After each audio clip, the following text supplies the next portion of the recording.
American president Donald ട്രംപിന്റെ Gulf മേഖലയിലെ ഏറ്റവും വിശ്വസ്തരായ സഖ്യകക്ഷികൾ അമേരിക്കൻ പാളയത്തിൽ നിന്ന് മാറി റഷ്യയുമായി കൈകോർക്കുന്നു എന്ന സൂചനകളാണ് ഇപ്പോൾ ശക്തമാകുന്നത്.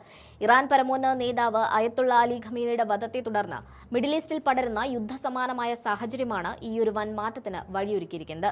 ഇറാന്റെ ശക്തമായ മിസൈൽ ആക്രമണങ്ങളിൽ UAE ഉൾപ്പെടെയുള്ള ഗൾഫ് രാജ്യങ്ങൾ പുകയുമ്പോൾ Russian president Vladimir Putin UAE president Sheikh Mohammed bin സായിദുമായി നേരിട്ട് ഫോൺ സംഭാഷണം നടത്തി. ഇതിന്റെ പശ്ചാത്തലത്തിലാണ് അമേരിക്കയെ കൈയൊഴിഞ്ഞ് സഖ്യകക്ഷികൾ പുടിനൊപ്പം നിൽക്കാൻ തയ്യാറാവുന്നത്. ഇതോടെ ഇറാന്റെ പിൻബലം 10 മടങ്ങായി വർദ്ധിക്കുകയാണ്. അമേരിക്കയുടെയും ഇസ്രായേലിന്റെയും നീക്കങ്ങളെ പ്രകോപനപരമായ ആക്രമണം എന്ന് വിശേഷിപ്പിച്ച പുടിൻ മേഖലയിൽ സമാധാനം കൊണ്ടുവരാൻ റഷ്യ സന്നദ്ധമാണെന്ന് വ്യക്തമാക്കിയിരിക്കുകയാണ്. ട്രംപിന്റെ സൈനിക നടപടികൾ കാരണം തങ്ങളുടെ രാജ്യം കൂടുതൽ അപകടത്തിലാകുന്നു എന്ന തിരിച്ചറിവാണ് ഗൾഫ് ഭരണാധികാരികളെ റഷ്യയുമായി അടുപ്പിക്കുന്നത്.